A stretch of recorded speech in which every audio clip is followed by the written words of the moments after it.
की जागोजागी क्रिकेटच्या मॅच आहेत, त्यामुळे तसा संपर्क सुद्धा कमी येतोय, कारण एवढ्या मॅचेसचं आयोजन होतंय की कोणता संघ कुठे खेळतोय हे बघायला सुद्धा आपल्याला वेळ नाही. यस, वळतोय सामन्याकडे. या वेळेला पहिला चेंडू हाताळतील गोलंदाजी मार्कवर गोलंदाज प्रवीण दरवडा. सामना करेल master blaster K Kailas Kavate, man from रामाची वाडी. इथे आपण पाहिलं तर 4 षटकामध्ये 50-60 धावा कमी पडलेल्या आहेत. काल 3 षटकामध्ये बदलापूर चिंचवली समवेत डोनेवाडी संघाने 45 धावांचा डोंगर 2 चेंडू आणि 4 धावांची गरज असताना पार पाडला. त्यामुळे निश्चितच जास्तीत जास्त धावा जमवणं खूप गरजेचं असेल. पहिला सामना, पहिला चेंडू आणि सोपा झेल सोडलाय. काय केलंय शॉर्ट मिड विकेट मध्ये, या क्षेत्ररक्षकाने चुकी केलंय का? पहिला चेंडू होता, ब्लॉक होल डिलिव्हरी टाकण्याचा प्रयत्न, खोलवर टप्प्याचा चेंडू, लोवर फुलटॉस पद्धतीचा चेंडू, mid wicket short mid wicket मध्ये गॅप मध्ये ढकलण्याचा प्रयत्न. पहिल्या चेंडूवर एक मोठं जीवदान. पुन्हा एकदा प्रवीण, या वेळेला पुन्हा एकदा सोपा झेल आणि इथे फलंदाज Mahesh back to dugout with golden duck. बाद. विलास प्रिन्स थोडस धावसंख्येला आकार देण्याचं काम करावं लागेल. पॉवर प्लेचं षटक जरी असेल हरी, तरीही हल्ली आपण 1 गाव 11 खेळतोय, त्यामुळे निश्चितच फार कमी वेळा असं होतं की आपली फलंदाजी ही 5व्या-6व्या क्रमांकापर्यंत जाऊ शकते जर का नित्यनेमाने आपला सराव असेल.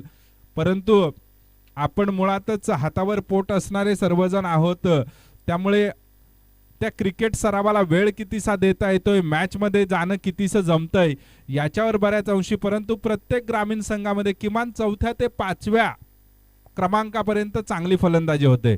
हा सोपा चेंडू यावेळेला भेदलाय, यावेळेला चक्रव्यूह भेदलाय. प्रयत्न चांगला केला होता 30 यार्ड सर्कलच्या आतमध्ये चेंडू अडवण्याचा प्रयत्न, परंतु या संघातील सर्वात तोडफोड फलंदाज कोण असेल रामाच्या वाडीचा, तर तो प्रिन्स उर्फ विलास. पहिल्या चेंडूवर त्याने आपले इरादे स्पष्ट केलेत. पॉवर प्लेचं षटक आहे, चेंडू सुद्धा थोडासा सोपा होता. अशा चेंडूची अपेक्षा आपण फारशी करत नाही प्रवीण दरवडा सारख्या अनुभवी आणि मातब्बर गोलंदाजाकडून. थोडासा अपस्विंग केला जातो, चेंडूवर बोट फिरवली जातात आणि गती मुळात आहे त्याच्याकडे. या वेळेला सुरेख फटका खेळण्याचा प्रयत्न होता. चेंडू आणि बॅटचा काही संपर्क नाही. यष्टीरक्षक दीपक कोणती चुकी करत नाही तिथे आणि चेंडू जातोय निर्धाव. कंट्रोल्ड गोलंदाजी, 4 चेंडू आणि 5 धावा.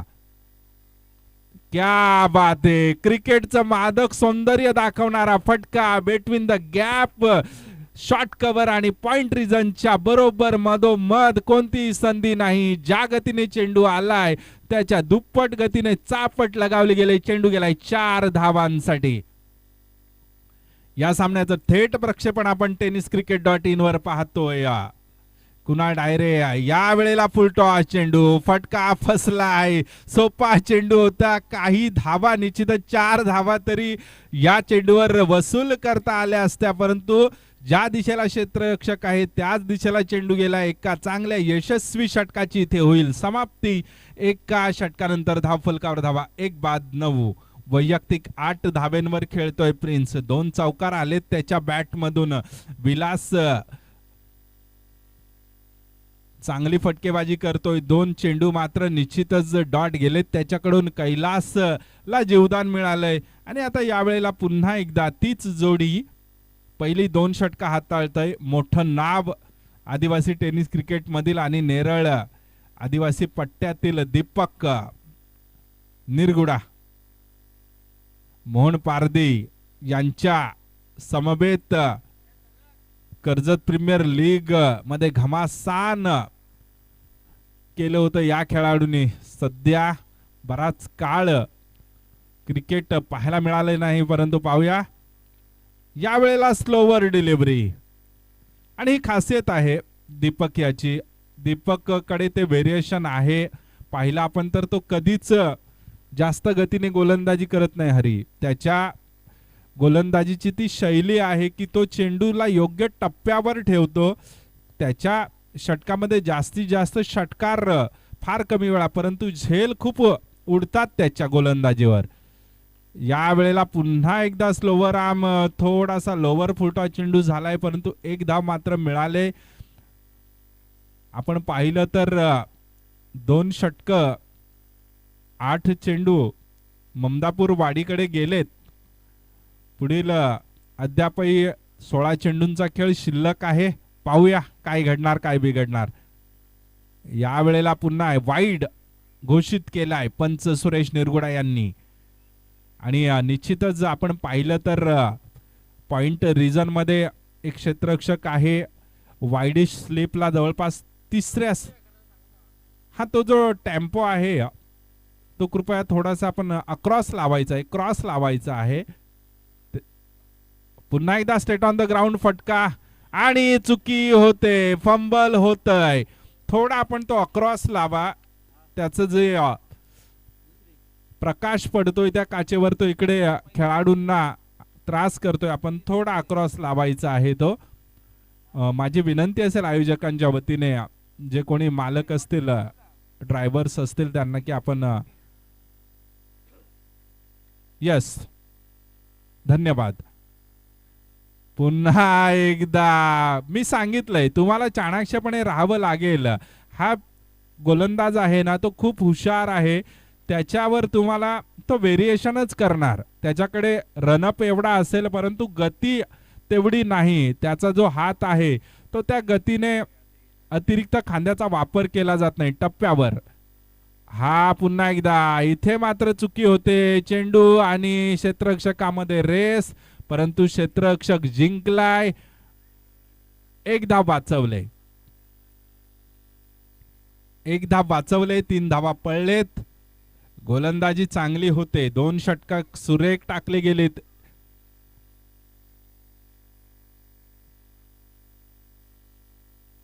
शेवटचा चेंडू शिल्लक असेल. धावफलकावर धावा झाल्यात 18. एक वाईड चेंडू टाकून या षटकामध्ये धावा दिल्यात 9. त्यामुळे निश्चितच शेवटचा चेंडू पाहूया. मोठ्या फटक्याची गरज असेल. पुन्हा एकदा चेंडू, स्लोवर डिलिव्हरी. मला वाटत नाही ते दुसरी धाव घेतील. 2 षटक शांत ठेवलंय. कारण विचार केला ना तर हे दोन्ही फलंदाज जे आहेत ना, ते कशळे विभाग आणि आदिवासी टेनिस क्रिकेट मधील नावाजलेले फलंदाज आहेत. कैलास कवटे आणि विलास. पाहिलं ना तर यांच्या बॅट मधून खूप मोठे मोठे षटकार येतात, परंतु त्यांना शांत ठेवलंय. परंतु 12 चेंडूंचा खेळ शिल्लक आहे. तिसरं षटक हाताळतोय गोलंदाज नील.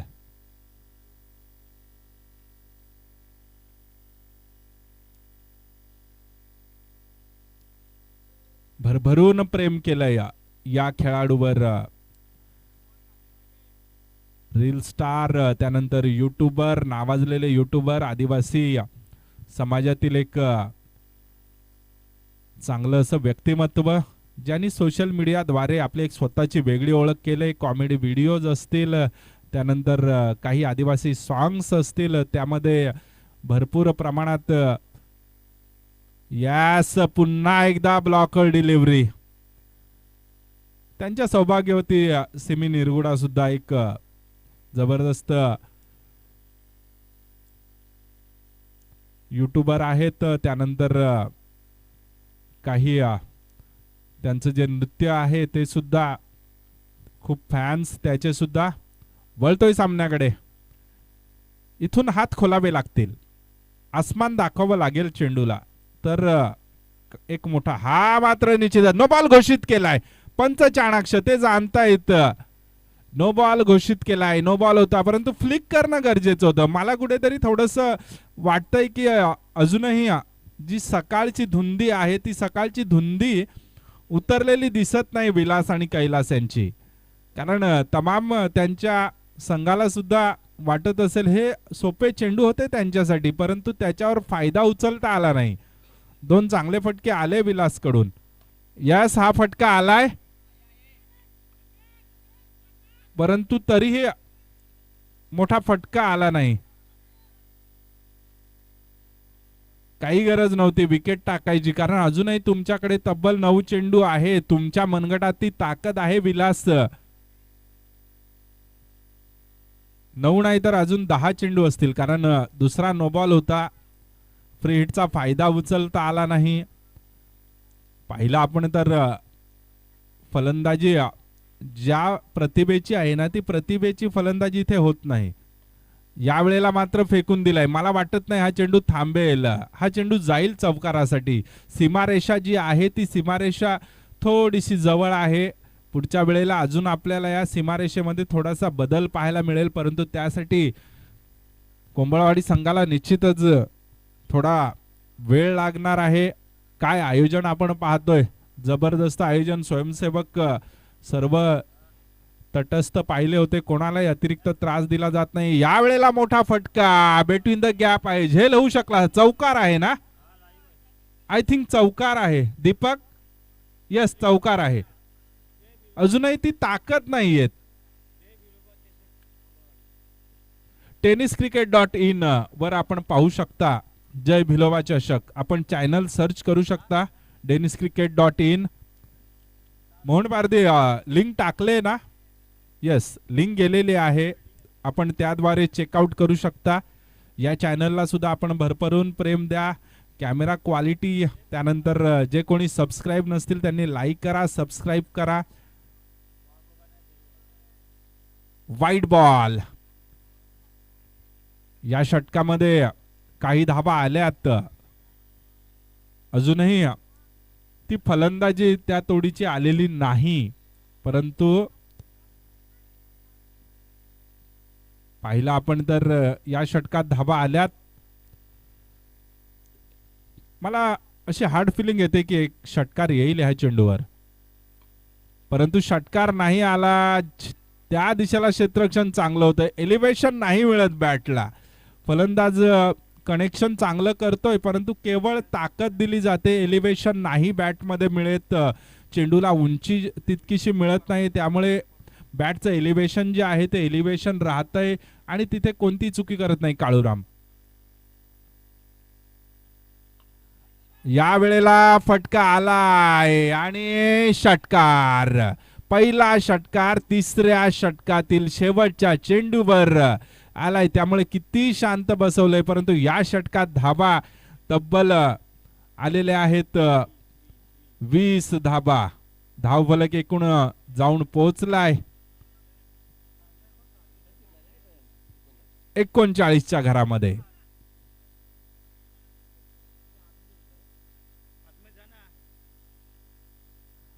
तीन षटकामध्ये धावफलकावर धाबा झाल्यात 39. शेवटचं षटक हाताळतोय गोलंदाज विजय. या विजयकडे सुद्धा खूप चांगली गोलंदाजीची शैली आहे. नेहमीच स्लॉग ओव्हरचं षटक हा गोलंदाज हाताळतो. फार यशस्वी असा हा गोलंदाज आहे, परंतु आता हात खोललेत. 39 धाबा, 13ची सरासरी, त्यामुळे 50 पार करण्यावर भर असेल. जास्तीत जास्त 18 ते 20 धाबा या षटकात सुद्धा येणं खूप गरजेचं आहे, कारण समोर हार्ड हिटर फलंदाज दीपक आहेत. त्यानंतर काळूरामची ताकद आपण नेहमीच अनुभवले. प्रवीण दरवडा असतील की जे नेहमीच या संघासाठी तारणहाराची भूमिका पार पाडलेली आहे. चला, नेक्स्ट मॅच साठी टपालवाड आणि खोपोलीनी सुद्धा तयारीत राहायचं आहे. यस, क्या बात आहे. परंतु अडवलाय. फटका जबरदस्त होता, काय सुरेख फटका होता. वाटलं होतं एका क्षणाला हा चेंडू चौकारपर्यंत सहजरित्या जाईल, परंतु त्या दिशेला प्रोटेक्शन आपण पाहतोय. क्षेत्ररक्षक तब्बल मिड ऑफ वरून आपण पाहिलं तर एक्स्ट्रा कव्हर पर्यंतच क्षेत्र त्यांनी काबीज केलं होतं.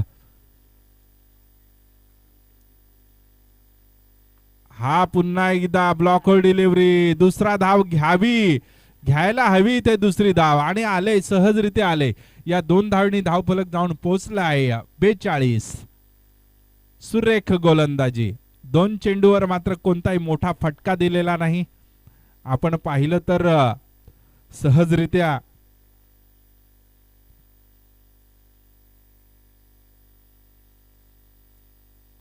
सुपर्ब पीस ऑफ गोलंदाजी आपण पाहतोय. 4 चेंडूंचा खेळ शिल्लक. सलामीला आलेला कैलास अजूनही तंबूत आहे. यस, पुन्हा एकदा दुसरी धाव मिळणार का? परंतु बॅकअप चांगला. घरामध्ये 50चं लक्ष दिलं जाणार का?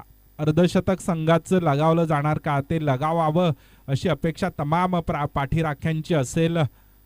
पाहूया. Next match is played between Khopoli and Tapalwadi. चौकार. 51 धावा झाल्यात. 52ची गरज. 13ची सरासरी 100% राखलेली आहे. चला, मैदान सोडायचं आहे आणि यानंतर क्षेत्ररक्षणासाठी तयारीत राहायचं आहे. कुमार ढुमणे यांना विनंती असेल आपला कॅप्टन पाठवून द्यायचा आहे. टपालवाडी संघाला विनंती असेल आपला कॅप्टन पाठवून द्यायचा आहे. सोमा काका यांना विनंती असेल या सामन्याचा नाणेफेकीचा कौल सुद्धा आपण करायचंय. आपण अतिरिक्त वेळ देणार नाहीत कोणालाही.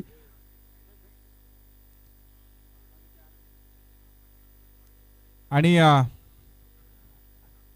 सर्व कर्णधारांना विनंती असेल की आपण आपली जी एंट्री फी असेल ना ती एंट्री फी त्वरित जमा करायची आहे आयोजकांकडे. मोहन पारधी असतील, सुरेश निरगुडा असतील, रतन असेल, भावेश, वसंत ठोंबरे असतील आणि ज्यांच्या कोणाकडे एंट्री फी जर दिली असेल तर त्यांनी तशी आयोजकांना सूचना करायची आहे. 52 धावांची गरज. 13च्या सरासरीने या धाबा जमा करायच्या आहेत. यस, माधव उर्फ मॅडी तयारीत गेलेत. मला अपेक्षा होती कारण जबरदस्त गोलंदाज आहेत. काही गतीने गोलंदाजी केली जाते त्यांच्याकडून. धावफलकावर धाबा गोलंदाजांसाठी एक चांगलं आव्हान ठेवलंय. जर का तुमच्याकडे चांगली गोलंदाजी असेल तर ह्या धाबा विनिंग स्कोर आहेत. परंतु या मैदानामध्ये पाहिलं आपण तर चला कॅप्टन्सी या तुमची वाट पाहिली जाते आयोजकांकडून. खोपोली आणि टपालवाडी. टपालवाडीचा कर्णधार आलेला आहे. कुमार ढुमणे आपला कॅप्टन पाठवून द्यायचा आहे.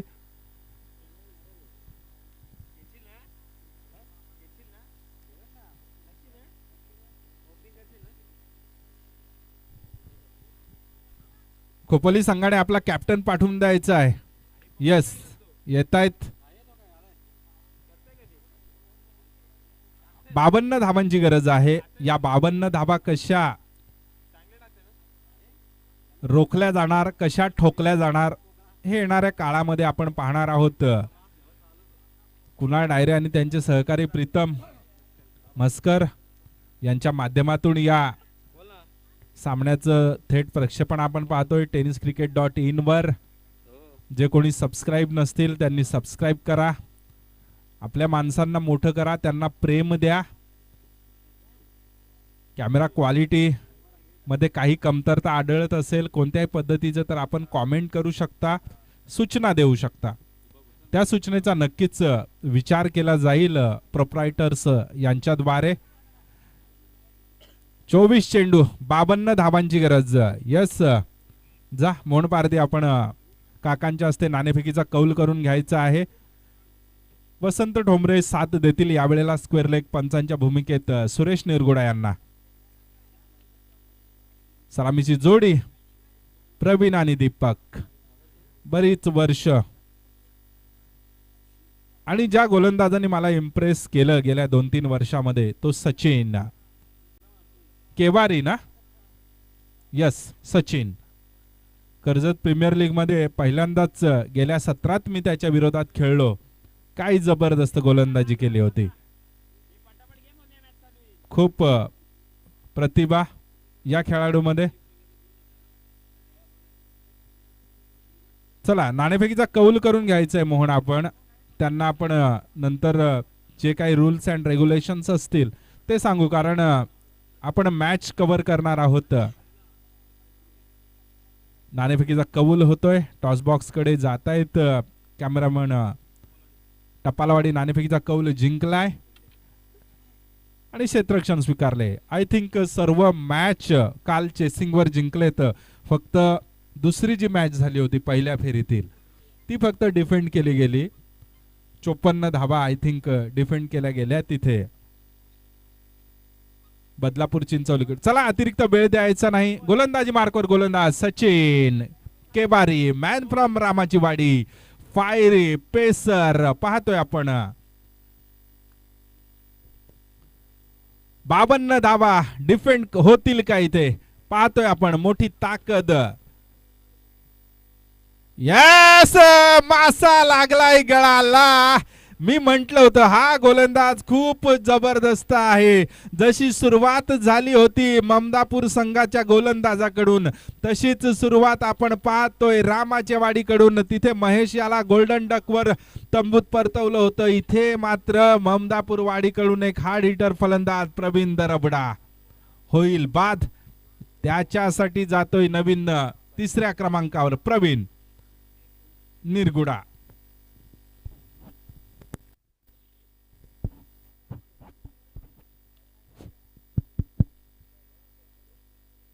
आणि आपण पाहिलं ना तर निश्चितच सुरुवात जबरदस्त झाले. 52 धाबा डिफेंड करण्यासाठीचा जो अट्टहास चालू आहे मैदानात. पहिल्या चेंडूवर यश, मोठं यश. पहिल्या चेंडूवर मिळालेलं यश असतं ना पॉवर प्ले मधील, ते यश एक मोठं कॉन्फिडन्स देऊन जातोय. काय क्षेत्ररक्षणाची रचना आपण पाहतोय.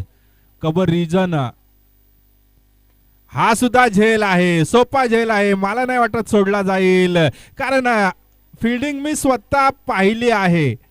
रामाचीवाडी संघाची ग्राउंड फिल्डिंग आहे ना खूप जबरदस्त आहे. बॅक टू बॅक दुसरा हादरा. हताशपणे प्रवीण तंबूत परततायत दोन्हीही प्रवीण दरवडा गोल्डन डक, त्यानंतर प्रवीण निरगुडा सुद्धा गोल्डन डक. चौथ्या क्रमांकावर प्रमोट केले जाते शैलेशला. थोडस धावसंख्येला आकार देण्याचं काम केलं पाहिजे. खाली जो फलंदाज आहे नॉन स्ट्रायकर एंडला, तो फलंदाज हा सामना एका हाती घेऊन जाऊ शकतो रामाच्या वाडी संघाकडून. तो आपल्याकडे शाबूत असताना तुम्हाला कोणतेही आडवे तिडवे फटके मारण्याची काहीच गरज नाही मित्रांनो. नेक्स्ट मॅच सुद्धा आपण पाहणार आहोत. 100 मीटरचा जरी षटकार असेल ना तरी ते षटकार मारण्याची ताकद आहे ती दीपक निरगुडा यांच्या बॅट मध्ये. हा सुद्धा आणि इथे डायरेक्ट हिट केला जाणार का, चांगला प्रयत्न होता. थोडस जीव छातीमध्ये अडकला होता. चांगला प्रयत्न होता, कारण हा सामना असा होणार आहे की दीपक बनाम रामाची वाडी असा सामना रंगणार आहे. 3 चेंडूवर काय जबरदस्त गोलंदाजी. समोर दीपक यावेळेला स्ट्राईक करेल. पुन्हा एकदा जबरदस्त क्षेत्ररक्षण. ग्राउंड फिल्डिंग मध्ये खूप चाणाक्ष तंदुरुस्त आहे रामाची वाडी संघ. जशी क्षेत्ररक्षणाची रचना केली ना सचिनने, तशीच गोलंदाजी सुद्धा तो करतोय. 4 चेंडू मात्र 2 धावा, 2 मोठे गडी बाद केलेत. पुन्हा एकदा सज्ज शैलेश. क्या बात है, extra pace, extra bounce, what a delivery, perfume delivery. नाकावर टिचून टाकलेला चेंडू, कोणताही उत्तर नाही फलंदाजाकडे. आपल्या उंचीचा पुरेपूर वापर करतोय हा उंचपुरा असा गोलंदाज. 4 चेंडू आपण पाहिले तर थोडीशी उंची कमी होती. या चेंडूला मात्र एक्स्ट्रा गतीने उडवलंय. पुन्हा एकदा क्या बात आहे, काय जबरदस्त हाताळे षटक. मात्र 2च धावा दिल्यात. येणारे 18 चेंडू 50 ची गरज. सुरेख गोलंदाजी. येस, पहिल्या षटकात कार्यक्रम केलाय, परंतु इथे आपण पाहिलं ना तर दीपक अजून शाबूत आहे. या दीपकच्या बॅट मधून जर धावांचा धबधबा वाहायला लागला, जबरदस्त फ्लोनी फलंदाजी होते त्याच्याकडून, त्यांनी थोडं अजून धावफलकाला चालू ठेवावं लागेल. धावा, येस आमचे काका सोमा निरगुडा फणसवाडी, सुरेश निरगुडा यांचे पिताश्री यांचं इथे आगमन झालंय. विनंती असेल काकांना आपण सामन्याचा आनंद व्यासपीठावर बसून घ्यायचा आहे. आणि अजूनही कोणी ज्येष्ठ पंचक्रोशीतील कार्यकर्ते असतील तर त्यांनी यायचं आहे समालोचन कक्षात. हे व्यासपीठ आपलं आहे, सामने आपले आहेत, तर आपण इथे विराजमान व्हायचं आहे. फटका फसला आहे.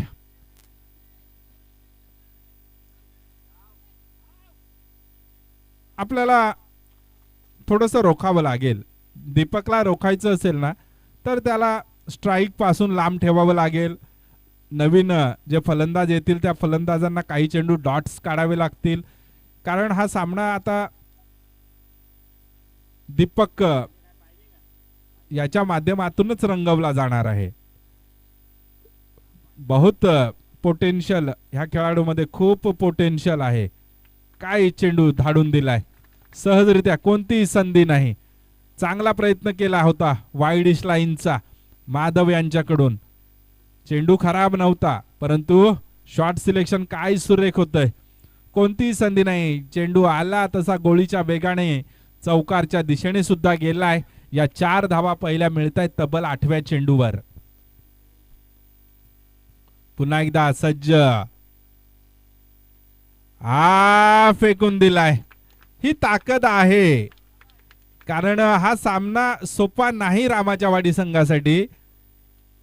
तुम्हाला सामना जिंकायचा असेल तर तुम्हाला दीपकला बाद घ्यावंच लागेल. तर हा सामना तुम्ही त्याला जास्तीत जास्त स्ट्राईक पासून रोखावं लागेल. त्याला एक्स्ट्रा प्रेशर मध्ये ठेवावं लागेल.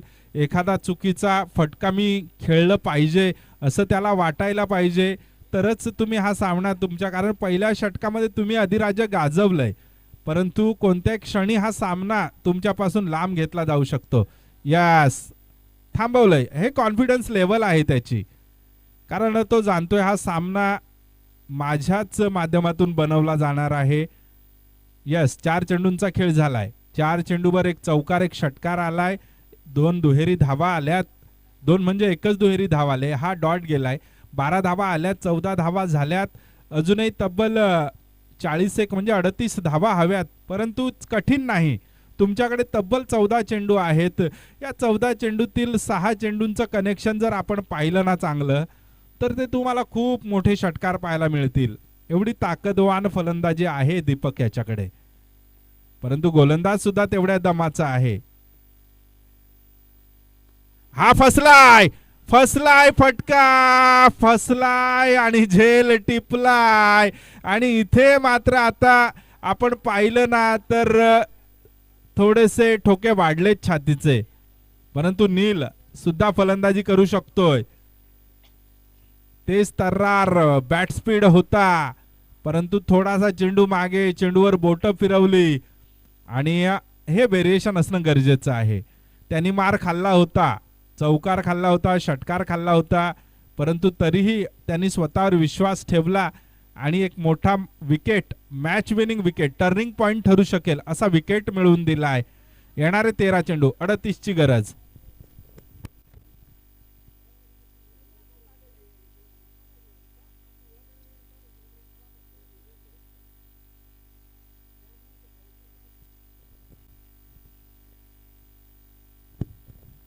पुन्हा एकदा सज्ज, शेवटचा चेंडू. यावेळेला खूप बाहेर, अतिरिक्त गतीने चेंडू आपण पाहतोय.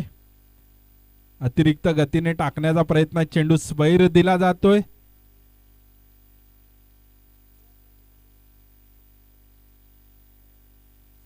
पुन्हा एकदा शेवटचा चेंडू, आणि सोपा चेंडू होता. जशी ताकद आणि उंची आहे ना नील यांच्याकडे, त्या पद्धतीत हा चेंडू आला पाहिजे होता समालोचन कक्षामध्ये. कारण आपण पाहिलं ना तर येणारे 12 चेंडू 37 ची गरज आहे. पाहूया.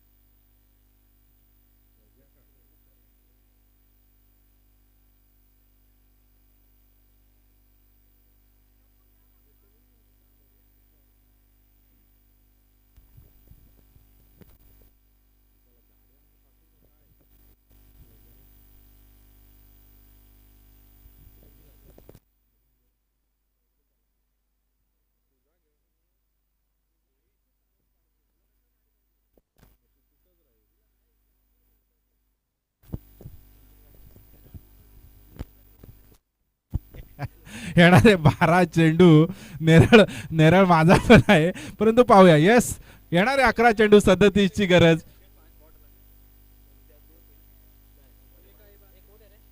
येणारे 11 चेंडू 37 ची गरज. रुपेश गोलंदाजी मार्कवर. अरे परंतु फटका फसला होता, चौकार जाईल. यस, 4 धावा मिळाल्यात. सह्याद्री प्रीमियर लीग या गोलंदाजाने गाजवले, त्यामुळे निश्चितच थोडस त्यांनी इथे सुद्धा ती कामगिरी करावी अशी संघाची अपेक्षा असेल. भल्या भल्या फलंदाजांना तिथे घाम फोडलेला आहे. क्या बात आहे, काय गोलंदाजी, जबरदस्त. जर का मोहन पारधी स्वतः त्यांचं कौतुक करतायत, त्यामुळे प्रतिभा भरभरून असणार. निश्चितच मला वाटतंय पुढील सत्रामध्ये मोहन पारधी जर कर्जत किंवा रायगड टीम असेल तर या गोलंदाज, त्यानंतर रितेश कादरी यासारख्या नवीन फलंदाजांचा सुद्धा विचार करतील असे अपेक्षा आहे. पाहूया, कारण काल जी फलंदाजी पाहिली आपण, क्या बात आहे, जबरदस्त गोलंदाजी. मला शेन वॉर्न यांची आठवण करून दिली या गोलंदाजाने. जर का टेनिस क्रिकेट खेळले असते शेन वॉर्न, सर शेन वॉर्न दिग्गज, तर अशाच पद्धतीची गोलंदाजी केली असती. आणि काय गोलंदाज आहे, सुरेख, सहज. आणि कट लागले, काय करतोय नील. सोपा चेंडू होता, खराब चेंडू होता.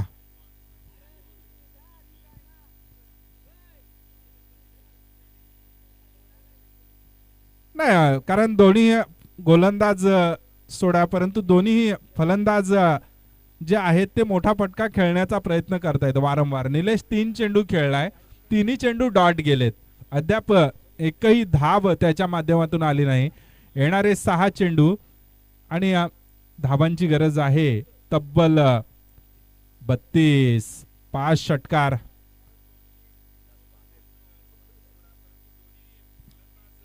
विचार केला मोहन पारधी तर 2 फुलटॉस चेंडू होते, त्याचा फायदा उचलता आला असता तर या षटकात मला वाटतं 20-22 धावा ज्या डुएबल आहेत, चेसेबल आहेत. आता 32 धावा म्हणजे यस, आता 32 धावा म्हणजे तुम्हाला 5 षटकार मारावे लागतील. एखादा खराब चेंडूचा विचार करावा लागेल. लगेच क्षेत्ररक्षणासाठी तयार ठेवायचं आहे हरी पोकळा आपल्या प्लेइंग 11ला. नवीन गोलंदाज 4थं षटक हाताळतोय पंकज. 6 चेंडू 32 ची गरज. पुन्हा एकदा हा सुद्धा सुरेख गोलंदाज आहे. म्हणजे आपण पाहिलं ना, आणि 5 षटकारांची गरज असताना फलंदाज काय करतोय. तुम्ही या चेंडूवर तुम्हाला धावा कितीशा मिळाल्या असत्या. तुम्हाला षटकारांची, चौकारांची गरज असताना तुम्ही नुसती केवळ बॅट लावताय आणि असा फटका मारून तुम्ही बाद झाले तरीही चालेल. तुम्ही फटका मारा. 4 चेंडू आणि 28 ची गरज आहे. तुम्ही फटका खेळा, तो फटका दाखवा. खेळ आहे, खेळामध्ये हार आहे, कोणतरी जिंकणार कोणतरी हरणार, परंतु तुमचा खेळ दिसला पाहिजे. पुढील सामन्यामध्ये तुमचा विचार केला पाहिजे संघाने. त्यामुळे तुम्ही जो पहिला चेंडू खेळलात त्या क्रिकेटच्या कुठेतरी आपण पाहिलं तर नॉन प्लेएबल डिलिव्हरी नव्हती ती. पुन्हा एकदा तोच फटका. यस, सामना गेलाय. ममदापूर संघाच्या हातातून सामना सुटलेला आहे, कारण 3 चेंडू आहेत. 3 चेंडू मध्ये तब्बल 26 धावांची गरज आहे. नो बॉलची अपेक्षा करत असेल. पुन्हा एकदा तोच फटका. वारंवार आपण पाहिलं तर शॉर्ट आर्म डिलिव्हरी आहे, चेंडूमध्ये गती नाही. मग फलंदाजांनी थोडंसं स्टंप जवळ खेळून वेट केलं पाहिजे, एखादं स्टेप आउट केलं पाहिजे, परंतु ते घडताना दिसत नाही आपल्याला. आणि हाच फटका मारण्याचा प्रयत्न होता, परंतु आता खूप उशीर झालाय. शेवटचा चेंडू असेल. शिल्लक सामन्यावर मात्र खूप चांगली पकड निर्माण केली जेव्हा दीपक होता आणि खोपोली आणि टपाल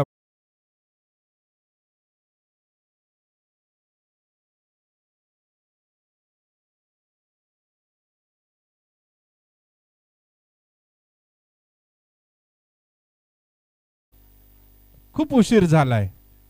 अशाच बॅट फिरवण्याची गरज होती, परंतु मला वाटतं 3 चेंडू नीलचे आणि या फलंदाजांनी जे 2 चेंडू मिस आउट केले, आय थिंक त्याच्यामध्ये प्रयत्न कमी पडलेत. असो, cricket is the game of unfortunate. अनिश्चितेने भरलेला असा खेळ आहे. इथे रामाचेवाडी संघ विजयी ठरलाय आणि निश्चितच या सामन्याचा मानकरी सुद्धा काढायचा आहे.